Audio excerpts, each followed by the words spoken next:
بسم الله الرحمن الرحيم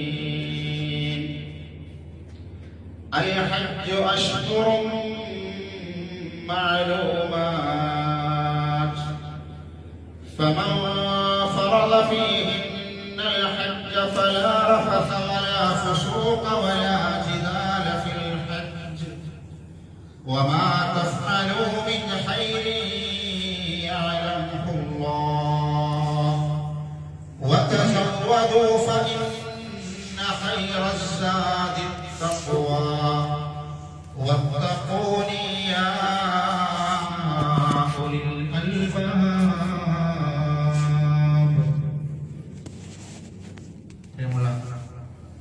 വിശ്വാസികളെ അല്ലാഹുവിന്റെ വിധിവിലക്കുകൾ ജീവിതത്തിന്റെ സമസ്ത മേഖലകളിലും പാലിച്ചുകൊണ്ട് യഥാർത്ഥ മുഅ്മിനുകളായി മുത്തഖികളായി ജീവിതം മുന്നോട്ട് കൊണ്ടുപോകണമെന്ന് ആദ്യമായി ഉപദേശിക്കുകയാണ്, വസിയ്യത്ത് ചെയ്യുകയാണ്. സഹോദരന്മാരെ സഹോദരികളെ, അല്ലാഹു സുബ്ഹാനഹു വ തആല ഖുർആനിൽ ചില ആയത്തുകളിൽ അല്ലാഹുവിന്റെ വജ്ഹ് ഉദ്ദേശിച്ചുകൊണ്ട് ചെയ്യുന്ന സൽക്കർമ്മങ്ങൾക്ക് ഇരട്ടി പ്രതിഫലം നൽകുമെന്ന് ഖുർആനിൽ അല്ലാഹു പല ആയത്തുകളിൽ വ്യക്തമാക്കിയതാണ്. പ്രവാചകൻ സ്വല്ലല്ലാഹു അലൈഹി വസല്ലമയുടെ ഹദീസ് വിശുദ്ധ ഖുർആനിന്റെ ഒരു വിശദീകരണമാണ്, അതിന്റെ തഫ്സീർ കൂടിയാണ്. റസൂലുള്ളാഹി സ്വല്ലല്ലാഹു അലൈഹി വസല്ലം ഖുർആനിലും പറഞ്ഞിരിക്കുന്ന ചില സൽക്കർമ്മങ്ങൾ, അവയുടെ പ്രതിഫലങ്ങളെ കുറിച്ച് റസൂലുള്ളാഹിന്റെ ഹദീസിൽ നമ്മൾ അത്ഭുതപ്പെടുന്ന രൂപത്തിലുള്ള പ്രതിഫലങ്ങൾ ചില കർമ്മങ്ങൾക്ക് അല്ലാഹുവിന്റെ പ്രവാചകൻ ഹദീസിൽ പഠിപ്പിച്ചിട്ടുണ്ട്. നമുക്ക് സാധാരണ ചെയ്യാൻ കഴിയുന്ന ചില ചെറിയ ചെറിയ കർമ്മങ്ങളുണ്ട്. ആ ചെറിയ ചെറിയ സൽക്കർമ്മങ്ങൾക്ക് നമ്മൾ ഒരിക്കലും നമ്മുടെ മനസ്സിൽ വിചാരിക്കാത്ത, നമുക്ക് യഥാർത്ഥത്തിൽ എത്തിപ്പെടാൻ കഴിയാത്ത ചില കർമ്മങ്ങളുണ്ട്. എത്തിപ്പെടുന്നവരുണ്ട്, എത്തിപ്പെടാൻ കഴിയാത്തവരുണ്ട്. ചില കർമ്മങ്ങൾ ചെയ്യാൻ കഴിയാത്ത ആളുകളുണ്ട്. അങ്ങനെ ചെയ്യാൻ കഴിയാത്ത ആളുകൾക്ക് അത് ചെയ്യുന്ന ആളുകൾ അവർക്ക് ലഭിക്കുന്ന പ്രതിഫലം പോലെ പ്രതിഫലം ലഭിക്കുന്ന ചെറിയ ചെറിയ കർമ്മങ്ങൾ റസൂലുള്ളാഹി സ്വല്ലല്ലാഹു അലൈഹി വസല്ലം ഹദീസിൽ പഠിപ്പിച്ചു. ഇത് ഹജ്ജിന്റെ മാസമാണ്. ഹജ്ജിന്റെ മഹത്വവും അതിന്റെ പ്രാധാന്യവും അത് ചെയ്യുന്നവർക്കുള്ള പ്രതിഫലവും അവർക്ക് അല്ലാഹുവിന്റെ പരിഗണനയും അതിന് കഴിവുണ്ടായിട്ട് ചെയ്യാത്ത ആളുകൾക്കുള്ള ശിക്ഷയും അതിനെക്കുറിച്ച് ഖുർആനും ഹദീസും പറഞ്ഞതൊക്കെ നമ്മൾ കഴിഞ്ഞ ഖുതുബകളിൽ വിശദീകരിച്ചതാണ്. ഹജ്ജിന്റെ മാസത്തിൽ ഹജ്ജിന് വേണ്ടി പുറപ്പെട്ട നമ്മുടെ സഹോദരി സഹോദരന്മാരും ഇപ്പോഴും പോയിക്കൊണ്ടിരിക്കുന്ന ആളുകൾ അല്ലാഹു സുബ്ഹാനഹു വ തആല അവർക്കൊക്കെ മഖബൂലും മബ്റൂറുമായ ഹജ്ജ് നിർവഹിക്കാനുള്ള തൗഫീഖ് നൽകുമാറാവട്ടെ. അതിനുള്ള ആഫിയത്തും അല്ലാഹു പ്രദാനം ചെയ്യുമാറാവട്ടെ. ഹജ്ജ് ചെയ്യാൻ സാധിക്കാത്ത ആളുകൾക്ക് വരും കാലങ്ങളിൽ ഹജ്ജ് നിർവഹിക്കാനുള്ള തൗഫീഖും ആഫിയത്തും സാഹചര്യവും അല്ലാഹു സുബ്ഹാനഹു വ തആല പ്രദാനം ചെയ്യുമാറാവട്ടെ. സഹോദരന്മാരെ സഹോദരികളെ, അല്ലാഹുവിന്റെ പ്രവാചകൻ സ്വല്ലല്ലാഹു അലൈഹി വസല്ലം ഹജ്ജുമായി ബന്ധപ്പെട്ട് വിശദീകരിച്ചപ്പോൾ ചില പ്രത്യേക സൽക്കർമ്മങ്ങൾ അല്ലാഹുവിന്റെ പ്രവാചകൻ എടുത്തു പറഞ്ഞു. അത് ഹജ്ജ് ചെയ്യുന്നവരെ കുറിച്ച് പറഞ്ഞതല്ല, ഹജ്ജ് ചെയ്യുന്നവർക്കല്ല. ഹജ്ജിന് പോവാൻ കഴിയാത്ത ആളുകൾ, ഹജ്ജ് നിർവഹിക്കാൻ കഴിയാത്ത ആളുകൾ, ഇനി ഹജ്ജ് നിർവഹിച്ചു കഴിഞ്ഞ ആളുകൾ, അവർക്കൊക്കെ സാധ്യമാകുന്ന ചില ചെറിയ ചെറിയ അമല സ്വാലിഹാത്ത്. എന്നാൽ ആ അമല സ്വാലിഹാത്തുകൾക്ക് ഒരു മനുഷ്യൻ ഹജ്ജ് നിർവഹിച്ചാൽ ലഭിക്കുന്ന പ്രതിഫലമുണ്ട് എന്ന് റസൂലുള്ളാഹി സ്വല്ലല്ലാഹു അലൈഹി വസല്ലം ഹദീസിൽ പഠിപ്പിച്ചു. ഞാൻ പറഞ്ഞത് മനസ്സിലാക്കുക. അല്ലാഹുവിന്റെ പ്രവാചകൻ ചില കർമ്മങ്ങൾ എടുത്തു പറഞ്ഞു. ആ കർമ്മങ്ങൾക്കുള്ള പ്രതിഫലം എന്താണ്? ഇവിടെ നിന്ന് ആരോഗ്യവും സമയവും സമ്പത്തും ചിലവഴിച്ച് കഷ്ടപ്പെട്ട് ഹജ്ജിന് പോയി ഹജ്ജ് നിർവഹിച്ചാൽ ഒരാൾക്ക് കിട്ടുന്ന തവാബ് ജസാഇ പ്രതിഫലം, അത് നാട്ടിൽ വെച്ചുകൊണ്ട് ചില സൽക്കർമ്മങ്ങൾ ചെയ്താൽ അല്ലാഹു സുബ്ഹാനഹു വ തആല അവർക്ക് നൽകുമെന്ന് റസൂലുള്ളാഹി സ്വല്ലല്ലാഹു അലൈഹി വസല്ലം. അപ്പോൾ സംശയം ഉണ്ടാകും. അപ്പൊ ഹജ്ജ് നിർവഹിച്ചവനെ പോലെ അവനാകുമോ? ഇല്ല. അത് കൃത്യമായിട്ട് വിശദീകരിച്ചിട്ടുണ്ട്. ഹജ്ജ് ചെയ്തവന്റെ പ്രതിഫലം അവന്, എന്നാൽ അവന് ഹാജ് ഒരു തുലാസിലല്ല, ഒരു മർത്തബയിലല്ല. പക്ഷെ ഹജ്ജ് ചെയ്തവന്റെ പ്രതിഫലം അവന്. അങ്ങനെ ചില കർമ്മങ്ങൾ റസൂലുള്ളാഹി സ്വല്ലല്ലാഹു അലൈഹി വസല്ലം ഹദീസിൽ പഠിപ്പിച്ചിട്ടുണ്ട്. അല്ലാഹുവിന്റെ പ്രവാചകൻ സ്വല്ലല്ലാഹു അലൈഹി വസല്ലം ഇമാം അബൂ ദാവൂദും ബൈഹഖിയും ഇമാം അഹ്മദ് തന്നെ മുസ്ലിമിൽ രേഖപ്പെടുത്തിയ സ്വഹീഹായ ഹദീസിൽ അല്ലാഹുവിന്റെ റസൂൽ പറഞ്ഞതായി പ്രവാചകന്റെ സ്വഹാബിയായ അബൂ ഉമാമ റളിയല്ലാഹു അൻഹു പറയുകയാണ്. അബൂ ഉമാമ പറയാണ്, ഒരു സൽക്കർമ്മത്തെ കുറിച്ച് പഠിപ്പിക്കാം. അദ്ദേഹം പറയുന്നത് ഖാല റസൂലുള്ളാഹി സ്വല്ലല്ലാഹു അലൈഹി വസല്ലം, അല്ലാഹുവിന്റെ റസൂൽ പറഞ്ഞു, മൻ ഖറജ മിൻ ബൈതിഹി മുതതഹിറൻ ഇലാ സ്വലാത്തി മക്തൂബ. ഒരു മനുഷ്യൻ അവന്റെ വീട്ടിൽ നിന്ന് വുളു എടുത്തിട്ട്, ഒരാള് അയാളുടെ വീട്ടിൽ നിന്ന് ശുദ്ധിയായി വുളു എടുത്തിട്ട് അയാൾ പള്ളിയിലേക്ക് പുറപ്പെടും.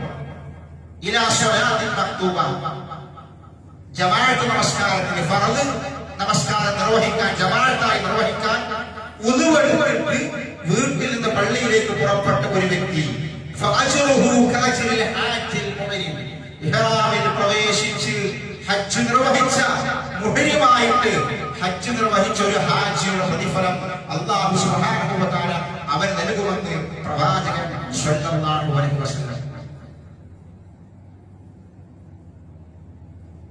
അല്ലാഹുവിന്റെ റസൂൽ ഹദീസിൽ പഠിപ്പിക്കുന്നു, വീട്ടിൽ നിന്ന് വുളു എടുത്തിട്ട് 5 നേരമുള്ള നമസ്കാരങ്ങൾക്ക് ജമാഅത്തായി അല്ലാഹുവിന്റെ പള്ളിയിലേക്ക് വന്ന് ജമാഅത്തായി അവൻ 5 നേരം നമസ്കരിക്കുകയാണ് എങ്കിൽ അത്തരക്കാർക്ക് ഒരു ഹജ്ജ് നിർവഹിച്ചവന്റെ പ്രതിഫലം ഹജ്ജ് നിർവഹിച്ചവനെ പോലെയെന്ന് അല്ലാഹുവിന്റെ പ്രവാചകനാണ് ഹദീസിൽ പറയുന്നത്. പ്രവാചകന്റെ വാക്ക് വഹയാണ്.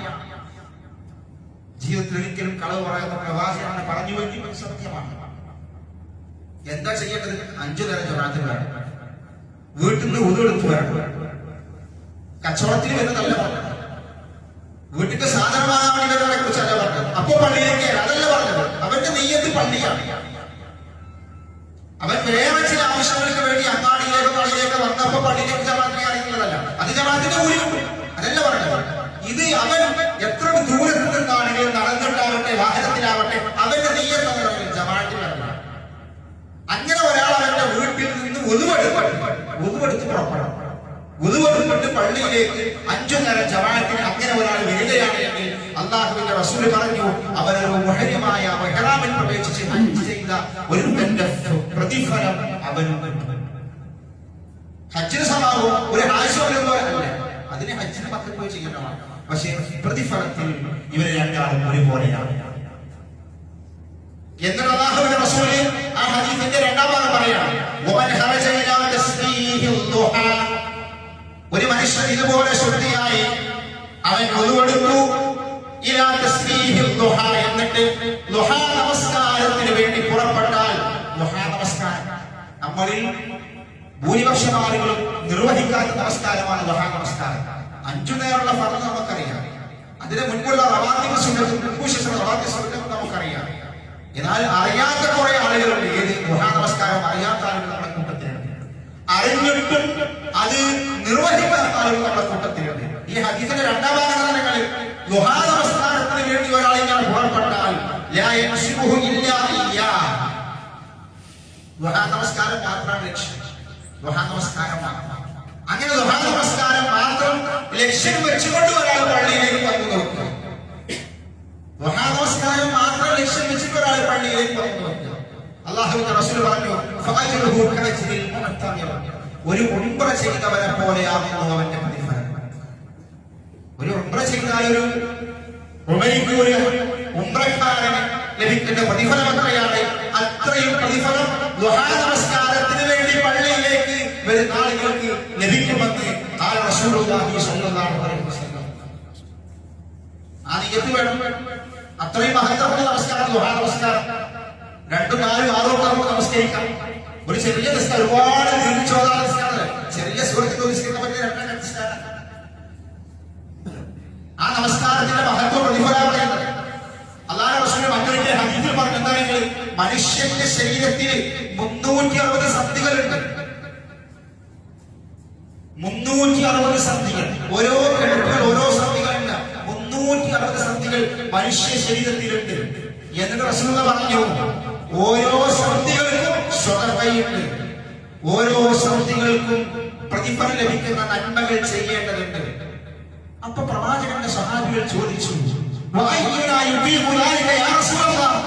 അല്ലാഹുവിന്റെ റസൂലേ, ഒരു ദിവസം ഇങ്ങനെ 360 സന്ധികൾക്ക് സ്വതക ചെയ്യാൻ ആർക്കാ സാധിക്കും? 360 സന്ധികൾ മനുഷ്യന്റെ ശരീരത്തിലുണ്ട്. ഒരൊറ്റ ദിവസം ഇതിനൊക്കെ സ്വതക കൊടുക്കാൻ പറഞ്ഞാല് ആർക്ക് സാധിക്കും? അത് കയ്യുടെ സംഗതിയാണോ ചോദിച്ചു. അപ്പൊ അല്ലാഹുവിന്റെ റസൂൽ പറഞ്ഞു, 3 കർമ്മങ്ങൾ ചെയ്താൽ അത് കിട്ടുമെന്ന് പറഞ്ഞു. എത്ര എളുപ്പം അല്ലാഹുവിന്റെ റസൂൽ ഒരു മനുഷ്യൻ സ്വർഗത്തിലേക്ക് പ്രവേശിക്കാനുള്ള മാർഗങ്ങൾ പഠിപ്പിച്ചു കൊടുക്കുന്നത്. 360 സന്ധികൾക്ക് ഒരു ദിവസം 360 നന്മ ചെയ്യേണ്ടതുണ്ട്. അത് ആർക്ക് സാധിക്കുന്ന സ്വഭാവത്തിന്റെ സംശയം. റസൂൽ പറഞ്ഞു, 3 കർമ്മം ചെയ്താൽ കിട്ടും. അതിൽ ഏതെങ്കിലും ഒന്ന് ചെയ്താൽ മതി, 3 ഒന്ന് ചെയ്താൽ മതി. അല്ലാഹുവിന്റെ റസൂൽ പഠിപ്പിച്ചു കൊടുത്തു. അതിൽ ഒന്ന് അല്ലാഹുവിന്റെ റസൂൽ പറഞ്ഞു കൊടുക്കുന്ന കാര്യങ്ങൾ. അല്ലാഹുവിന്റെ റസൂൽ പറഞ്ഞു, പള്ളിയിലേക്ക് വരുന്ന സമയത്ത് പള്ളിയിൽ കാണുന്ന മാലിന്യങ്ങൾ ഒരാൾ വൃത്തിയാക്കി കഴിഞ്ഞാൽ ഒരു ദിവസം അയാൾക്ക് 360 നന്മ രേഖപ്പെടുത്തും. പള്ളിയിലെ മാലിന്യങ്ങളിൽ പല്ലിക്കാട്ടുണ്ടാകും, ചളിയുണ്ടാകും, പൊടിയുണ്ടാകും, ഇരിക്കാൻ പറ്റില്ല, പല പ്രയാസങ്ങളും പള്ളിയിലുണ്ടാകും. അത് ആരാ വൃത്തിയാക്കേണ്ടത്? അത് പള്ളിയിലത്തെ ഇമാം വൃത്തിയാക്കട്ടെ എന്ന് പറഞ്ഞാൽ ഇരിക്കലല്ല ചെയ്യരുത്. പിന്നെന്താ, അത് ആര് വൃത്തിയാക്കരുത് അവരെ കൂലി. നമ്മുടെ നാട്ടിലെന്താ ചെയ്യുക? അത് ഓന്റെ പണിയാണ്. അത് സെക്രട്ടറി ചെയ്തോട്ടെ, പ്രസിഡന്റ് ചെയ്തോട്ടെ, പള്ളിയുടെ ഭാരവാഹി വാങ്ങി ചെയ്തോട്ടെ, ഇമാമിനെ അതിനുള്ള ശമ്പളം കൊടുത്ത് ഫോൺ ചെയ്തോട്ടെ. നമുക്ക് ആ കൂലി കിട്ടില്ല. അത്രയുള്ളൂ. ഒരു ദിവസം 360 നന്മ ഒരു മനുഷ്യന് കിട്ടുന്ന പ്രവർത്തനമാണ് സഹോദരങ്ങളെ. പള്ളിയുമായി ബന്ധപ്പെട്ട് നടക്കുന്ന ക്ലീനിങ്, അതിൽ നടക്കുന്ന വേണ്ടാത്ത മാലിന്യങ്ങൾ ഒരു മനുഷ്യൻ നല്ല നീയത്തോടെ നീക്കിക്കഴിഞ്ഞാൽ അവനെ 360 നന്മ രേഖപ്പെടുത്തുമെന്ന് അല്ലാഹുവിന്റെ പ്രവാചകൻ മുഹമ്മദ് മുസ്തഫ റസൂൽ കരീം സ്വല്ലല്ലാഹു അലൈഹി വസല്ലം. രണ്ടാമത്തെ കാര്യം റസൂൽ പറഞ്ഞത്, അതിനൊരാൾക്ക് കഴിയുന്നില്ല എങ്കിൽ, അതിന് ഒരാളെ കൊണ്ട് സാധിക്കുന്നില്ല എങ്കിൽ അവൻ ദുഹാ നമസ്കാരം നിർവഹിക്കട്ടെ. അതാണ് റസൂൽ പഠിപ്പിക്കുന്നത്. ദുഹാ നമസ്കാരമാണ് നിർവഹിച്ചാൽ 360 നന്മ അയാൾക്ക് രേഖപ്പെടുത്തുമെന്ന് അല്ലാഹുവിന്റെ റസൂൽ ഹദീസിൽ പഠിപ്പിക്കാം. ഒരാള് കൊണ്ട് നിർവഹിച്ചവനെ പോലെ കൂലി കിട്ടുന്ന റസൂല് ഈ ദുഹാ നമസ്കാരത്തിന്റെ മറ്റൊരു പ്രത്യേകത പഠിപ്പിക്കുകയാണ്. അവന് 360 നന്മ അല്ലാഹുവിന്റെ പ്രവാചകൻ പഠിപ്പിക്കുന്ന 360 നന്മ അല്ലാഹു രേഖപ്പെടുത്തുമെന്ന്. മറ്റൊരു ഹദീസിൽ അല്ലാഹുവിന്റെ റസൂൽ കരീം സ്വല്ലല്ലാഹു അലൈഹി വസല്ലം ഒരാൾക്ക് ഹജ്ജിന്റെ പ്രതിഫലം കിട്ടുന്ന മറ്റൊരു കർമ്മം പഠിപ്പിക്കാം. മക്കയിൽ പോയി, കഅബയിൽ പോയി, അവിടെ പോയി ഹജ്ജ് നിർവഹിക്കാൻ സാധിക്കാത്ത ആളുകളുണ്ട്. ശാരീരികമായി പ്രയാസമുള്ള ആൾക്കാരുണ്ടാവും, സമ്പത്തില്ലാത്ത ആൾക്കാരുണ്ടാവും, അതിന് പ്രതിഫലം കിട്ടുന്ന ആഗ്രഹിക്കുന്ന ആളുകളുണ്ടാവും. അങ്ങനെ പ്രയാസപ്പെടുന്ന ആളുകൾക്ക് മക്കയിൽ പോയി ഹജ്ജ് നിർവഹിച്ച ഹാജിയുടെ പ്രതിഫലം ലഭിക്കുന്ന മറ്റൊരു കർമ്മം അല്ലാഹു പഠിപ്പിക്കണം. അവിടെ അല്ലാഹുവിന്റെ റസൂൽ എടുത്തു പറഞ്ഞ പള്ളിയാണ്. പള്ളിന്റെ മഹത്വം അല്ലാഹുവിന്റെ റസൂൽ ആ ഹദീസിൽ പ്രത്യേകം പറഞ്ഞ് പള്ളിയുമായി ബന്ധപ്പെട്ട മഹത്വം. അതിനാൽ അല്ലാഹുവിന്റെ റസൂൽ പറയാം, ഈ ഹദീസ് നമ്മളെ പഠിപ്പിക്കുന്നത് അബൂ ഉമാമ റളിയല്ലാഹു അൻഹു അദ്ദേഹം പറയാണ്, അന്ന റസൂലുള്ളാഹി സ്വല്ലല്ലാഹു അലൈഹി വസല്ലം ഖാൽ, അല്ലാഹുവിന്റെ റസൂൽ പറഞ്ഞു, മൻ അദാ ഇലൽ മസ്ജിദ്, ഒരാൾ പള്ളിയിലേക്ക് പുറപ്പെട്ടു, ലാ യുരീദു ഇല്ലാ അൻ യതഅല്ലമ ഖൈറൻ ഔ യുഅല്ലിമു, അയാൾ പള്ളിയിലേക്ക് പുറപ്പെട്ടു വന്നതിനാണ്. പള്ളിയിലേക്ക് വന്നതിനാണ് നമസ്കാരത്തിൽ പള്ളിയിലേക്ക് വരാറുണ്ട്. പക്ഷെ അയാൾ പള്ളിയിലേക്ക് വന്ന് നിസ്കരിക്കാനല്ല, നമസ്കാരത്തിൽ വരുന്ന ആളാണ്. പക്ഷെ അന്ന് അയാൾ പള്ളിയിലേക്ക് വന്ന് നമസ്കാരത്തിന് വേണ്ടിയല്ല. ലാ യുരീദു ഇല്ലാ അൻ യതഅല്ലമ ഖൈറൻ ഔ യുഅല്ലിമു, പള്ളിയിൽ ഖുർആനും ഹദീസും പഠിക്കാൻ വന്നതാണ്. പള്ളിയിൽ ഖുർആൻ ക്ലാസ് ഉണ്ട്, ഹദീസ് ക്ലാസ് ഉണ്ട്, ഒരു ദീനിയായ മജ്‌ലിസ് നടത്തുന്നുണ്ട്. അത് കേൾക്കാൻ പഠിക്കാൻ പള്ളിയിലേക്ക് പുറപ്പെട്ടതാണ്. അല്ലെങ്കിൽ അത് പഠിപ്പിക്കാൻ വേണ്ടി പള്ളിയിലേക്ക് വന്നതാണ്. ഖുർആൻ ക്ലാസ് എടുക്കാൻ എന്ന നിയ്യത്തോടെ പള്ളിയിലേക്ക് വരുന്ന ഉസ്താദ്, ഖുർആൻ ക്ലാസ് കേൾക്കാനും ഹദീസ് കേൾക്കാനും ശ്രോതാവായി ആ നിയ്യത്തോടെ പള്ളിയിലേക്ക് വരുന്നവൻ അല്ലാഹുവിന്റെ റസൂൽ പറയാം, അങ്ങനെ ഒരാൾ പള്ളിയിലേക്ക് ദീൻ പഠിക്കാൻ എന്ന നിയ്യത്തോടു കൂടി മാത്രം ഒരാൾ പള്ളിയിലേക്ക് വന്നാൽ കാന ലഹു കഅജ്രി ഹാജ്ജിൻ താമൻ ഹജ്ജ, അല്ലാഹുവിന്റെ റസൂൽ പറയാണ്, അവന് ഒരു ഹാജി പരിപൂർണമായി ഹജ്ജ് ചെയ്ത പ്രതിഫലം അവന് ലഭിക്കുന്നതാണ്. ഒരു ഹജ്ജ് ചെയ്യാൻ വേണ്ടി പുറപ്പെട്ട വ്യക്തി, ഒരു ഹാജി പരിപൂർണമായി ഹജ്ജ് ചെയ്തവരെ പോലെ പ്രതിഫലം അല്ലാഹുവിന്റെ പള്ളിയിലേക്ക് ദീൻ പഠിക്കാൻ എന്ന മനസ്സോടുകൂടി പള്ളിയിലേക്ക് ദീൻ പഠിക്കാൻ വരുന്നവർക്ക് ലഭിക്കുമെന്ന് അല്ലാഹുവിന്റെ റസൂൽ ഹദീസിൽ പഠിപ്പിക്കാം. പള്ളിയിൽ നടക്കുന്ന ഖുർആൻ ക്ലാസിന്റെ മഹത്വം നമുക്ക് ആർക്കതിന് വരുന്നത്? സമയം കഴിഞ്ഞു പോകും, സമയം കഴിഞ്ഞു പോകും, തിരക്ക് പോട്ടെ, നമുക്കൊരു പണി വീട്ടിലിരിക്കണം. എന്നാ തന്നെ ക്ലാസ് വരും, ഇന്നത്തെ ക്ലാസ് നമ്മൾ വരുമ്പോൾ നമ്മൾ അതിപ്പോ ഓൺലൈനിൽ ഓൺലൈനിൽ കിട്ടൂല, ഓൺലൈനിൽ ഈ കൂടി കിട്ടൂല, ഓൺലൈനിൽ പ്രതിഫലം കിട്ടൂല. പള്ളിയിൽ വന്നിരുന്നാൽ യാത്ര കിട്ടുള്ളൂ. നമുക്ക് പോയി കിട്ടൂലേ? എന്താ വീട്ടിലിരുന്നാ പോലെ കിട്ടൂല, അത് ക്ലാസ് കിട്ടുള്ളൂ. പള്ളിയിൽ വന്നിട്ട് ക്ലാസ്സിൽ പഠിക്കുമ്പോ, നീ പഠിക്കുമ്പോ, പള്ളിയിൽ വന്നിരുന്ന് പഠിക്കുമ്പോ അതിന്റെ പ്രതിഫലത്തിൽ ഒരു മനുഷ്യൻ പരിപൂർണമായി ഹജ്ജിന്റെ പ്രതിഫലം ഒരു മനുഷ്യന് പരിപൂർണ ഹജ്ജിന്റെ പ്രതിഫലം അത് നിയ്യത്താക്കിയിട്ട് ഇങ്ങനെയുള്ള ക്ലാസ്സുകളൊക്കെ ഉണ്ടാകുമ്പോൾ പള്ളിയിലേക്ക് പുറപ്പെടാൻ നമുക്ക് താല്പര്യം വേണം. ഇത് മനസ്സിലാക്കാം, ഇത് മനസ്സിലാക്കാം. അത് പ്രത്യേകം നമ്മൾ ശ്രദ്ധിക്കണം. അല്ലാഹുവിന്റെ റസൂല് പ്രത്യേകം പഠിപ്പിച്ച ഒരു മനുഷ്യൻ ഹജ്ജ് ചെയ്താൽ ലഭിക്കുന്ന പ്രതിഫലമായി അല്ലാഹുവിന്റെ റസൂൽ പഠിപ്പിച്ച രണ്ടാമത്തെ കർമ്മമാണ്. മൂന്നാമത്തെ കർമ്മം എന്താണെങ്കിലും അല്ലാഹുവിന്റെ റസൂൽ തബറാനി റഹ്മത്തുള്ളാഹി തന്റെ ഹദീസിൽ രേഖപ്പെടുത്തി അല്ലാഹുവിന്റെ റസൂൽ പറഞ്ഞു, ഒരു മനുഷ്യന് ഹജ്ജ് ചെയ്യാൻ കഴിയുന്നില്ല, ഹജ്ജ് ചെയ്തിട്ടില്ല, ഹജ്ജ് ചെയ്യാൻ കഴിയുന്നില്ല, അയാൾ ഹജ്ജ് ചെയ്ത് വന്നവരാണ്, അയാൾ ചെയ്ത പണി തരാം. ഒരാളെ ഹജ്ജ് ചെയ്യാൻ വേണ്ടി തയ്യാറായി എല്ലാം റെഡിയാക്കി പോയി ഒരാളെ ഹജ്ജിന് പോകാൻ ഉദ്ദേശിച്ചു. നമ്മുടെ നാട്ടിൽ ഒരാളെ ഹജ്ജിന് ഉദ്ദേശിച്ചു, അയാൾക്ക് വേണ്ട എല്ലാ സൗകര്യവും ചെയ്തു. കൂലിക്കല്ല, നല്ല നീയത്തോടു കൂടി ഹജ്ജിന് പുറപ്പെടാൻ ഉദ്ദേശിക്കുന്ന ഒരാൾക്ക് വേണ്ടി ഹജ്ജിനുള്ള യാത്രകളെ എല്ലാ സൗകര്യവും ചെയ്തു കൊടുക്കണം. അതിനുവേണ്ടി സഹായിച്ചു കൊടുക്കണം. അയാളെ പിന്നാലെ പോണ്ടി വരും, അയാൾക്ക് പാസ്പോർട്ട് ശരിയായി കൊടുക്കേണ്ടി വരും, ഹജ്ജിന്റെ വിസകൾ ശരിയായി കൊടുക്കേണ്ടി വരും, യാത്രകളെ എല്ലാം ചെയ്തു കൊടുക്കേണ്ടി വരും, കൂടെ നടക്കേണ്ടി വരും, യാത്രയാക്കുന്നത് വരെ എല്ലാ കാര്യവും ചെയ്തു കൊടുക്കണം. അതിനെന്താ പ്രതിഫലങ്ങൾ? അല്ലാഹുവിന്റെ റസൂൽ പറയണം, അങ്ങനെ ഒരാൾ ചെയ്താൽ ഈ ഹജ്ജ് ചെയ്തവരുണ്ടല്ലോ അവരെ ലഭിക്കുന്ന അതേ പ്രതിഫലം ഇവനെ ഇതിനു വേണ്ടി തയ്യാറാക്കി ഇവന്റെ കൂടെ ഇതിനു വേണ്ടി സഹായിച്ച വ്യക്തിക്ക് ലഭിക്കും.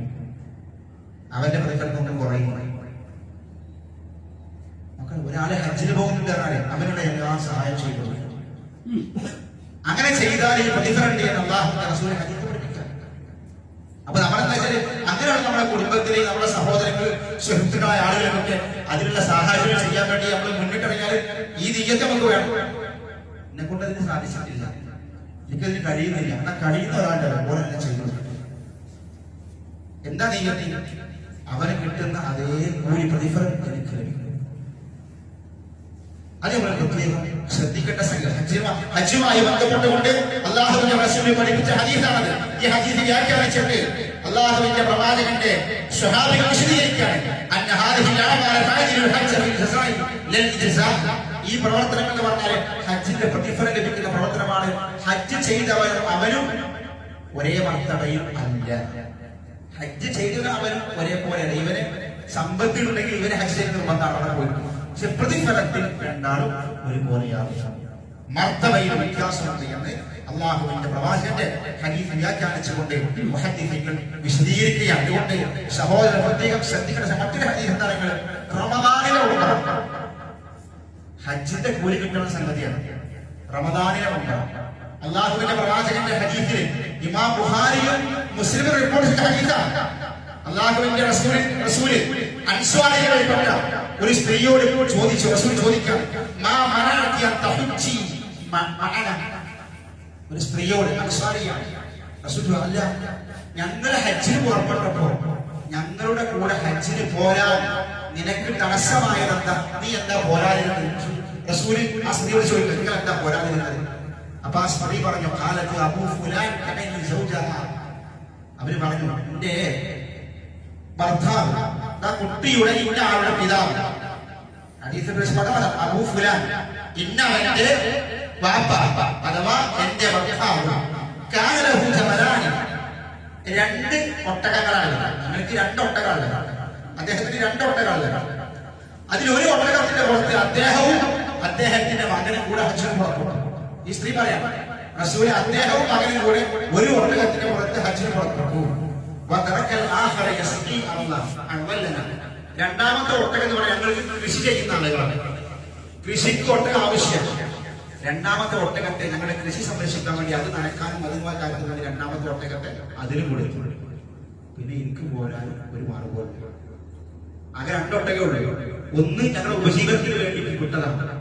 പിന്നെ ഒന്നാണ് അതിൽ ബാപ്പി മകനും കൂടെ ഹജ്ജിന് പുറപ്പെട്ടു. അതുകൊണ്ടാണ് ഞാൻ ഹജ്ജിന് റസൂലുള്ളാഹിന്റെ കൂടെ എനിക്ക് ഹജ്ജ് നിർവഹിക്കാൻ കഴിയാതിരുന്നത്. അതുകൊണ്ടാണ് റസൂലെ എന്ന് അൻസാരിയായ സ്ത്രീ റസൂലിനോട് മറുപടി പറഞ്ഞു കൊടുത്തു. അപ്പൊ അല്ലാഹുവിന്റെ റസൂല് പറയാണ് ഈ സ്ത്രീയോട്, അല്ലാഹു റസൂൽ പറഞ്ഞു, വഹു യുബശ്ശിറുഹാ, റസൂല് അവൾക്കൊരു സന്തോഷ വാർത്ത അറിയിച്ചു കൊടുക്കുകയാണ്. ഫഇദാ കാന റമദാൻ, അടുത്ത റമദാൻ വരുമ്പോൾ യതഗിരി ഫീഹി, ആ റമദാനിൽ നീ ഉംറ നിർവഹിക്കുക. ഫഇന്ന ഉംറതൻ ഫീ റമദാൻ ഹജ്ജ, റമദാനിൽ ഒരാൾ ഉംറ നിർവഹിച്ചാൽ അത് ഹജ്ജ് പോലെയാകുന്നു എന്ന് അല്ലാഹുവിന്റെ റസൂൽ ഹദീസിൽ പഠിപ്പിച്ചു. അതാണ് ഹദീസ്. റമദാനിൽ എന്തിനാ ഉംറക്ക് നമ്മൾ ഓടുന്നത്? ഇതാണ് ഹദീസ്, ഇതാണ് സംഭവം. ആ സ്ത്രീക്ക് അൻസാരിയ സ്ത്രീക്ക് ഹജ്ജിന് പോകാൻ കഴിഞ്ഞില്ല. അപ്പൊ റസൂൽ അയാൾക്ക് ആ പ്രതിഫലം കിട്ടിക്കോട്ടെ എന്ന് പറഞ്ഞത് റസൂൽ പഠിപ്പിച്ചു കൊടുക്കണം. റമദാനിൽ ഒരാൾ ഉംറക്ക് പോയാൽ അവർക്ക് ഹജ്ജിന്റെ പ്രതിഫലം കൂടി എന്ന് അല്ലാഹുവിന്റെ റസൂൽ കരീം സ്വല്ലല്ലാഹു അലൈഹി വസല്ലം ഈ ഹദീസിലൂടെ പഠിപ്പിച്ചു കൊടുത്തു. അപ്പൊ ഹജ്ജിന്റെ പരിപൂർണ്ണ പ്രതിഫലം ലഭിക്കുന്ന ചില കർമ്മങ്ങൾ അല്ലാഹുവിന്റെ പ്രവാചകൻ സ്വല്ലല്ലാഹു അലൈഹി വസല്ലം നമ്മളെ പഠിപ്പിക്കുന്ന വളരെ പ്രധാനപ്പെട്ട ചില സൽക്കർമ്മങ്ങളാണ്. ഇതൊക്കെ സഹോദരന്മാരെ സഹോദരികളെ, ഈ പ്രതിഫലം കിട്ടാൻ വേണ്ടി നമ്മളൊക്കെ ഈ സൽക്കർമ്മങ്ങൾ ചെയ്യണം. നമ്മളത് നിസ്സാരമാക്കി തള്ളരുത്. ഇതൊക്കെയാണ് നാളെ പരലോകത്ത് നന്മയുടെ തുലാശി നമുക്ക് രക്ഷപ്പെടാനുണ്ടാവുക. മറ്റൊരു ചെറിയ സൽക്കർമ്മം എന്താണെങ്കിൽ എല്ലാ ദിവസവും നമുക്ക് ചെയ്യാൻ പറ്റുന്ന ഒരു ചെറിയ സൽക്കർമ്മങ്ങൾ അല്ലാഹുവിന്റെ റസൂൽ അത് ഹദീസ് വിശദീകരിക്കാം. അല്ലാഹുവിന്റെ റസൂൽ അല്ലാഹുവിന്റെ സ്വഹാബി അനസ് ബിൻ മാലിക് ഹദീസ് പറയുന്നു. അദ്ദേഹം പറഞ്ഞു, അല്ലാഹുവിന്റെ റസൂൽ പറഞ്ഞു, മൻ സല്ലൽ ഗദാത ഫീ ജമാഅ, ഒരാള് സുബ്ഹി നമസ്കാരം പള്ളിയിൽ വന്ന് ജമാഅത്തായി നമസ്കരിച്ചു. സാധാരണ നമ്മുടെ നാട്ടിലൊക്കെ കുറച്ചു കാലമായി, പണ്ടൊന്നും അങ്ങനെ അധികാരം ചെയ്യാറില്ല. പക്ഷെ ഇപ്പോൾ ഇതിലൊക്കെ താല്പര്യം തുടങ്ങിയിട്ടുണ്ട്. മിക്കവാറും നമ്മുടെ പള്ളികളിലൊക്കെ സുബ്ഹി നമസ്കാരം കഴിഞ്ഞാൽ അത്തരക്കാരെ ആളുകൾ കാണാൻ കഴിയും. സുബ്ഹി നമസ്കാരം പള്ളിയിൽ വന്ന് ജമാഅത്തായി നിർവഹിച്ചിട്ട് സുബ്ഹിന്റെ ജമാഅത്ത് കഴിഞ്ഞിട്ട് അവിടെ ഇരുന്നിട്ട് അല്ലാഹുവിനെ ഓർക്കുന്ന ആളുകൾ ദിക്ർ ചൊല്ലി, നമസ്കാര ശേഷമുള്ള എല്ലാ ദിക്റും ചൊല്ലി, അദ്കാർ സ്വലാത്തുകളൊക്കെ ചൊല്ലി അവിടെ തന്നെ ഇരുന്നിട്ട് ഖുർആൻ ഓതി ദിക്ർ ചൊല്ലിയിരിക്കുന്ന ആളുകൾ ഇവരെ സൂര്യൻ ഉദിക്കുന്നത് വരെ കുറച്ച് സമയമുള്ളൂ. സുബ്ഹി നമസ്കാരം കഴിഞ്ഞിട്ട് നമസ്കാര ശേഷമുള്ള ദിക്ർ ചൊല്ലിയിട്ട് പിന്നെ അദ്കാർ സ്വലാത്ത് ചൊല്ലിയിട്ട് പിന്നെ കുറച്ച് സമയം ഉണ്ടാവുള്ളൂ. അവിടെ ദിക്റൊക്കെ ചൊല്ലിയിട്ട് ഖുർആൻ ഓതി സൂര്യൻ ഉദിക്കുന്നത് വരെ അവിടെ ഒരാൾ ഇരുന്നു. എന്നിട്ട് 2 റക്അത്ത് പിന്നീട് നമസ്കരിച്ചു. അപ്പോ സൂര്യൻ ഉദിച്ചിട്ട് അതിന്റെ സമയം അല്ലെങ്കിൽ സൂര്യൻ ഉദിച്ചിട്ട് ഒരു കുന്തം 2 മുതൽ ഹദീസിന്റെ കണക്കെന്ന് പറഞ്ഞാൽ ഒരു 20 മിനിറ്റ് 15-20 മിനിറ്റ് കഴിഞ്ഞു സൂര്യൻ. അത് നമ്മളെ കലണ്ടറിലൊക്കെ ഉണ്ടാവും, ഉദയത്തിലൊക്കെ ഉണ്ടാവും. ഓരോ ദിവസവും ഉദയ സമയം കലണ്ടറിലുണ്ട്. ആ ഉദയത്തിന് ശേഷം ഒരു 20 മിനിറ്റ് കഴിഞ്ഞാൽ ആ 20 മിനിറ്റ് കഴിഞ്ഞിട്ട് ഒരാൾ എന്ത് ചെയ്തു? ഇങ്ങനെ ദിക്ർ ചൊല്ലിയിരിക്കുന്ന ഒരാൾ 2 റക്അത്ത് സുന്നത്ത് നിസ്കരിച്ചു. 2 റക്അത്ത് നമസ്കാരം. ആ നമസ്കാരം ഒരാൾ നിർവഹിച്ചാൽ അയാൾ ഒരു ഹജ്ജിന്റെയും ഉംറയുടെയും പ്രതിഫലം എന്ന് അല്ലാഹുവിന്റെ പ്രവാചകൻ സ്വല്ലല്ലാഹു അലൈഹി വസല്ലം എല്ലാ ദിവസവും ചെയ്യാൻ കഴിയും.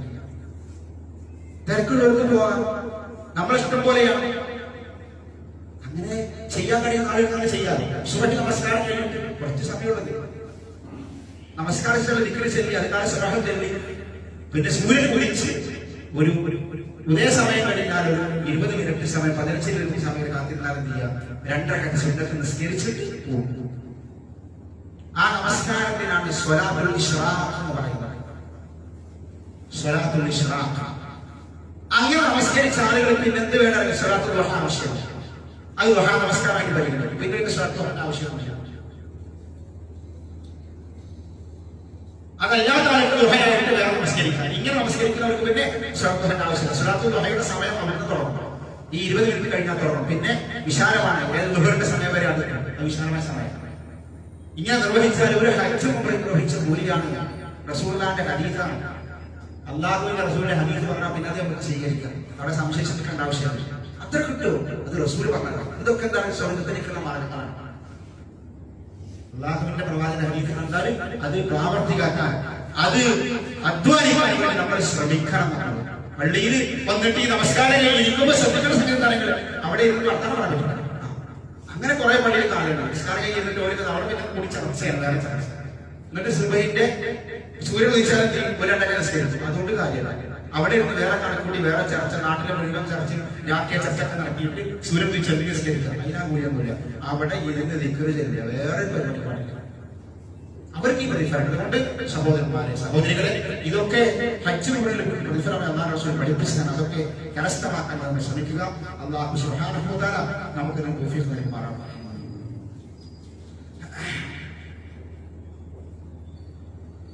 അൽഹംദുലില്ലാഹി വാഹിദുൽ ഖഹാർ അസീസുൽ ഗഫാർ മുകബ്ബിറുൽ ലൈലൻ നഹാർ അമ്മാ ബഅദി തഖുല്ലാഹ ഇബാദല്ലാഹ്. ഒരിക്കൽ കൂടി അല്ലാഹുവിന്റെ വിധിവിലക്കുകൾ ജീവിതത്തിന്റെ സമസ്ത മേഖലകളിൽ പാലിച്ചുകൊണ്ട് യഥാർത്ഥ മുത്തഖികളായി ജീവിതം മുന്നോട്ട് കൊണ്ടുപോകണമെന്ന് സഹോദരന്മാരെ, സഹോദരങ്ങളെ, അല്ലാഹുവിന്റെ പ്രവാചകൻ പഠിപ്പിച്ച വളരെ പ്രധാനപ്പെട്ട സുന്നത്തുകൾക്ക് കൂടുതൽ പ്രതിഫലം ലഭിക്കുന്ന ഒരു മാസമാണ്. ഏതാനും ദിവസങ്ങൾ കഴിഞ്ഞാൽ നമ്മൾ പ്രവേശിക്കാൻ പോകുന്ന ദുൽഹജ്ജ് മാസമാണ്. ഇപ്പൊ നമ്മൾ ഉള്ളത് ദുൽഖഅദ മാസത്തിന്റെ അവസാനമാണ്. ഒരു 2-3 ദിവസം കൊണ്ട് നമ്മൾ ദുൽഹജ്ജ് മാസത്തിലേക്ക് പ്രവേശിക്കാൻ പോവാം. ഇസ്ലാമിൽ ഏറ്റവും അധികം സൽക്കർമ്മങ്ങൾക്ക് ഏറ്റവും അധികം പ്രതിഫലം ലഭിക്കുന്ന ഒരു മാസമാണ് ദുൽഹജ്ജ് മാസം. അതിന്റെ ആദ്യത്തെ 10 എന്ന് പറയുന്നത് അല്ലാഹു റസൂൽ ഹദീസിൽ പഠിപ്പിച്ച ഇമാമിൻ അയ്യാമിൻ അൽ-അമൽ സ്വാലിഹ്. ദുൽഹജ്ജ് മാസം 1 മുതൽ അതിന്റെ 10 വരെയുള്ള ദിവസങ്ങളിൽ ഒരു മനുഷ്യൻ ചെയ്യുന്ന സൽക്കർമ്മങ്ങളെക്കാൾ അല്ലാഹുവിന് ഇഷ്ടപ്പെട്ട മറ്റൊരു പ്രവർത്തനങ്ങളില്ല. ഈ 10 ദിവസം നമ്മൾ ചെയ്യുന്ന അമലുകളെക്കാൾ അല്ലാഹുവിന് ഇഷ്ടപ്പെട്ട മറ്റൊരു അമലില്ല. അത്രയും മഹത്തരമായ ദിവസമാണ് ദുൽഹജ്ജ് 1 മുതൽ 10 വരെ. അതിലേക്ക് പ്രവേശിക്കാൻ നമ്മളെ റമദാന്റെ അവസാനത്തെ 10 ഉണ്ടല്ലോ, അതിന്റെ രാവുകൾക്ക് വലിയ മഹത്വമല്ല, നമ്മൾ അതിനുവേണ്ടി ഒരുങ്ങല്ലോ. അതേപോലെ പ്രത്യേകം ശ്രദ്ധിക്കേണ്ട മാസമാണ് ദുൽഹജ്ജ് 10. അതിന് ദിക്റുകൾ വർദ്ധിപ്പിക്കണം, ഖുർആൻ പാരായണം വർദ്ധിപ്പിക്കണം, സ്വതക്ക വർദ്ധിപ്പിക്കണം, സുന്നത്തുകൾ വർദ്ധിപ്പിക്കണം, നോമ്പ് വർദ്ധിപ്പിക്കണം. അതൊക്കെ നമ്മൾ ചെയ്യേണ്ട സംഗതിയാണ്. അമൽ സ്വാലിഹാത്തുകൾ വർദ്ധിപ്പിക്കുന്ന രൂപത്തിൽ നോമ്പ് പ്രത്യേകം നമ്മൾ ശ്രദ്ധിക്കേണ്ട സംഗതിയാണ്. അതേപോലെ ദിക്ർ ദുആകളൊക്കെ അല്ലാഹുവിന് ഏറ്റവും ഇഷ്ടപ്പെട്ട കർമ്മമാണ് ആ 10 ദിവസം. അതിലേക്ക് പ്രവേശിക്കുന്നത് പ്രത്യേകം നമ്മൾ ശ്രദ്ധിക്കണം. ജിഹാദിനെ കുറിച്ച് റസൂൽ ഹദീസിൽ പറഞ്ഞു. സ്വഹാബികൾ ജിഹാദോ വെച്ചു, ജിഹാദിനേക്കാൾ വലിയ അമൽ വേറെ ഇല്ലല്ലോ. അപ്പോൾ റസൂൽ പറഞ്ഞു, ജിഹാദിൽ ഒരാൾ പോയിട്ട് ആ ജിഹാദിൽ ഒരാൾ രക്തസാക്ഷിയായാൽ അയാളാണ് ഏറ്റവും വലുത്. ജിഹാദിന് പങ്കെടുത്തിട്ട് രക്തസാക്ഷി ആളെ തിരിച്ചു വന്നാൽ പോലും ഈ ദിവസത്തെ കർമ്മങ്ങൾക്ക് മുകളിലേക്ക് അത് പോകില്ല. രക്തസാക്ഷിയായ പിന്നെ ഷഹീദായ പിന്നെ അയാളാണ് ഏറ്റവും വലുത്. ഷഹീദല്ല തിരിച്ചു വന്നാൽ ഇതിന് താഴെയാണ്. അത്രയും മഹത്വമുള്ള ദിനങ്ങൾ സഹോദരങ്ങളെ, അത് പ്രത്യേകം ശ്രദ്ധിക്കുക. നമ്മൾ അത് പ്രത്യേകം മനസ്സിൽ നിയ്യത്ത് വെച്ചുകൊണ്ട് ദിക്ർ ദുആ സുന്നത്തുകൾ ദിക്റുകൾ നോമ്പുകൾ സ്വതക്ക വർദ്ധിപ്പിക്കുക. മാത്രമല്ല പ്രത്യേകം ശ്രദ്ധിക്കുന്ന മറ്റൊരു സംഗതി ദുൽഹജ്ജ് മാസം വരികയാണ്. ദുൽഹജ്ജ് മാസം വരുമ്പോൾ ബലികർമ്മം പ്രത്യേകം ശ്രദ്ധിക്കണം. ബലി പ്രത്യേകം ശ്രദ്ധിക്കേണ്ട സുന്നത്താണ്. അത് നിയ്യത്ത് ചെയ്താത്ത ആളുകൾ, ബലികർമ്മത്തിന് വേണ്ടി ഒരുങ്ങാത്ത ആളുകൾ പ്രത്യേകം ശ്രദ്ധിക്കുക. അവര് കഴിവുള്ള ആളുകൾ ബലികർമ്മം നിർവഹിക്കാം. ഒന്നിന് കഴിയാത്ത ആളുകൾ ഷെയർ ചേർന്നെങ്കിലും ബലികർമ്മം നിർവഹിക്കാം. അങ്ങനെ നിർവഹിക്കാൻ ഉദ്ദേശിക്കുന്ന ആളുകൾ ദുൽഹജ്ജ് 1 മുതൽ പിന്നീട് ബലി അറുക്കുന്ന ദിവസം വരെ അവരുടെ നഖമോ അതുപോലെ തന്നെ മറ്റ് രോമങ്ങളോ ഒന്നും വെട്ടാനോ എടുക്കാനോ പാടില്ല. അല്ലാഹുവിന്റെ റസൂൽ പ്രത്യേകം പഠിപ്പിച്ചത് പ്രധാനപ്പെട്ട ഒരു സുന്നത്തുൽ മുഅക്കദാണ്. ബലികർമ്മം ഉദ്ദേശിക്കുന്ന ആളുകൾ അത് പ്രത്യേകിച്ച് 1 മുതൽ ബലി അടയ്ക്കുന്നത് വരെ. ഒരാള് ദുൽഹജ്ജ് 4-നാണ് ബലിക്ക് ദിവസം, അങ്ങനെയാണെങ്കിൽ 4 മുതൽ അറുക്കുന്നത് വരെ. ഇപ്പൊ നേരത്തെ ബലിക്ക് നിയ്യത്താക്കിയ ആളുകളുണ്ടാവും. അത് ദുൽഹജ്ജ് 1 മുതൽ അതിന്റെ ഒരു മഹത്താണ്. അത്രയും പ്രതിഫലം കിട്ടും. ദിവസം പറയുമ്പോൾ അതിനെ പ്രതിഫലം പഠിച്ചു. അതുകൊണ്ട് അത് പ്രത്യേകം ശ്രദ്ധിക്കണം. നമ്മൾ ആ ഒരു സുന്നത്ത് പ്രത്യേകം മനസ്സിൽ വിചാരിച്ച് ബലിക്കും നമ്മൾ തയ്യാറാവുക. അല്ലാഹു സുബ്ഹാനഹു വ തആല ഈ സൽക്കർമ്മ തൗഫീഖ് നമുക്ക് എല്ലാവർക്കും നൽകുമാറാവട്ടെ. اللهم اغفر للمؤمنين والمؤمنات والمسلمين والمسلمات الأحياء منهم والأموات إنك مجيب الدعوات يا قاضي الحاجات. اللهم أجرنا من النار، اللهم أجرنا من النار. اللهم أعز الإسلام والمسلمين وأذل الشرك والمشركين. اللهم يا مقلب القلوب ثبت قلوبنا على دينك. اللهم توفنا مسلما وألحقنا بالصالحين. ربنا آتنا في الدنيا حسنة وفي الآخرة حسنة وقنا عذاب النار. آمين آمين برحمتك يا أرحم الراحمين. والحمد لله رب العالمين. اللهم صل على محمد.